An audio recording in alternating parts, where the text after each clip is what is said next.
Haussez un peu le ton de la voix, s'il vous plaît. Bonsoir, madame. Bonjour monsieur. Pouvez-vous nous parler un peu de vous? Eh bien, je suis comédienne, metteuse en scène et performeuse. Et donc, Euh, Comment est-ce que vous êtes tombé dans l'art? dans l'art, je suis tombée très petite. En fait, j'ai commencé à faire du théâtre en jouant avec mes poupées. Et puis, en commençant à danser, à faire des mises en scène avec mes parents. Et je leur faisais des mini-spectacles dans ma chambre. Et puis après, j'ai commencé au lycée, parce que je faisais une option théâtre au lycée. Et puis après, j'ai fait une fac de droit. Et puis, parallèlement à la fac de droit, j'ai commencé à faire du spectacle de rue. Et puis, je me suis dit, non, il faut que je fasse du théâtre, absolument. J'ai bifurqué, du coup, après, je suis rentrée dans une école de théâtre. Et puis après, à partir de là, je n'ai plus fait que du spectacle. Donc je fais du spectacle pluridisciplinaire. J'aime bien travailler avec des artistes de cirque, des artistes, des danseurs. Je peux travailler même avec un cascadeur sur moto. Je peux travailler avec un grand chef cuisinier. Je peux travailler. Ce que j'aime, c'est travailler avec des rencontres en fait, avec des gens de tous les univers. En fait. Pour vous, c'est quoi une performance? Pour moi, une performance, c'est un acte unique en fait, qui correspond comme à une rencontre en fait. C'est un one shot. Une performance, ça naît pour mourir.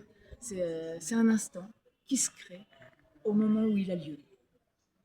Vous avez fait des formations particulières pour être performeuse ou bien, je ne sais pas, des ateliers ou alors c'est juste que quelque chose qui vous vient de l'esprit, qui vous vient du cœur? Ah, pour moi, une performance, ça vient du cœur, c'est une nécessité. C'est comme une rencontre en fait. C'est un spectacle, ça met 2 ans pour le mûrir. Une performance, ça se mûrit toute une vie, mais ça se crée en un instant. Et c'est toute cette vie-là qui d'un seul coup émerge sur le temps présent, en fonction du contexte dans lequel on est, en fonction du monde qui nous entoure et de l'instant présent. Donc en fonction des gens qu'il y a là, sur l'instant, on le pense, on la conceptualise, et d'un coup, dans l'instant présent, en fonction des gens qu'il y a là autour de nous, elle a lieu, et puis elle naît, c'est comme une rencontre en fait. Parlons de votre parcours artistique, de votre rencontre avec le festival, les responsables du festival Modapef, avec Snake, qui est le promoteur du événement. Comment s'est opérée la magie pour que vous quittiez la France pour vous retrouver au Cameroun dans le cadre de ce festival?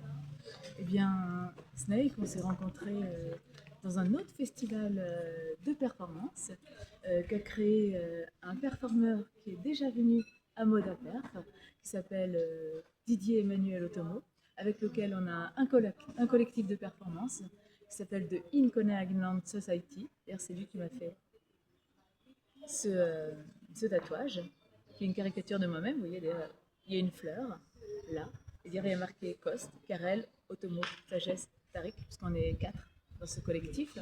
Et donc on fait des performances et ils se connaissent tous les deux avec Snake. Et puis voilà, Snake m'a demandé de venir, du coup m'a convié, m'a fait l'honneur d'ailleurs de venir ici dans son festival au mode affaires. C'est vraiment un honneur, c'est vraiment bouleversant, c'est des rencontres majestueuses, des rencontres avec un monde magique, des rencontres bouleversantes. C'est que des cris d'émotion, de joie, du cœur. Et c'est bouleversant.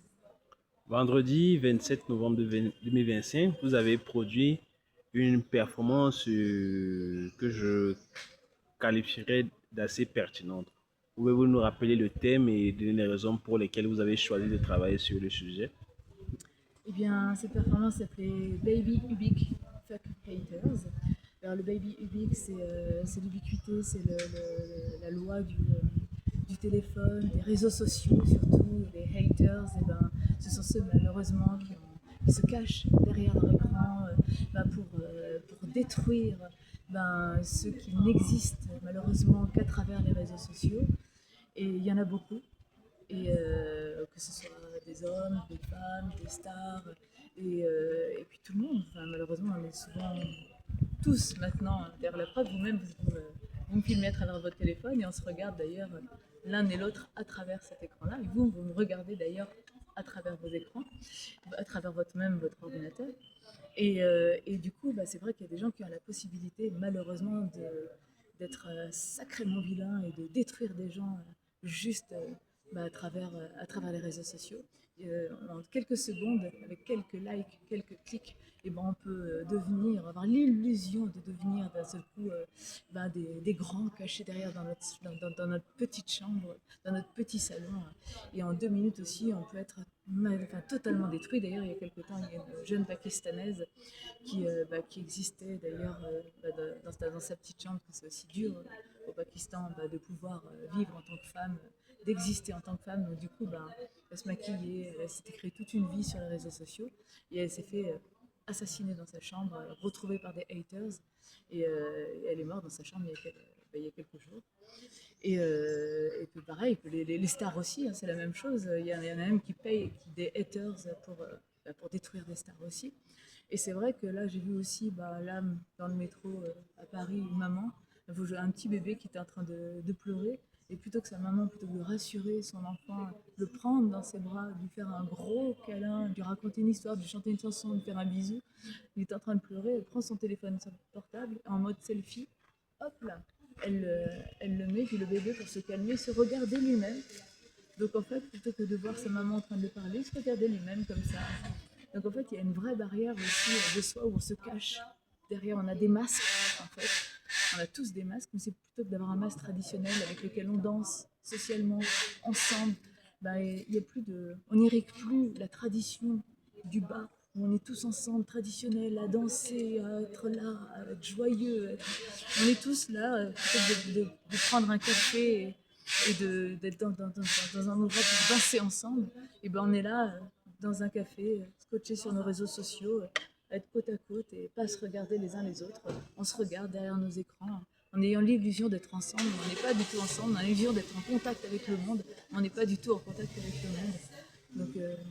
Donc voilà, c'est juste l'idée de s'aimer, mais réellement ensemble, en se regardant. D'ailleurs, je vous regarde là dans les yeux, alors que là, je suis en train de regarder le petit écran. Et votre message a été d'autant plus impactant que vous avez convié le public à participer, à détruire des téléphones. Vous avez convié des petits-enfants, un peu comme si vous plantiez une graine dans leur cœur, dans leur conscience, dans leur habitude. Et oui, c'était tellement touchant de voir cette petite fille qui d'ailleurs me regardait la performance avec son téléphone, qui me regardait avec un grand sourire, qui a donné son téléphone d'ailleurs à son papa, parce que même la petite fille avait son téléphone. Je dis pas qu'il faut pas avoir de téléphone, parce qu'on en a tous besoin d'ailleurs, mais je dis juste qu'il faut pas être addict et accro qu'à son téléphone.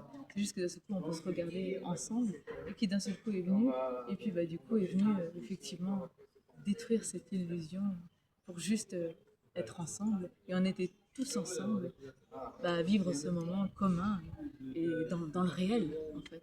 Et moi-même à un moment donné, j'étais là au départ cachée derrière un masque et être cachée derrière un masque, je voyais tout le monde qui me regardait, mais en fait je faisais des grands sourires derrière ce masque et en fait je me disais mais je fais des grands sourires mais personne ne me voit en fait.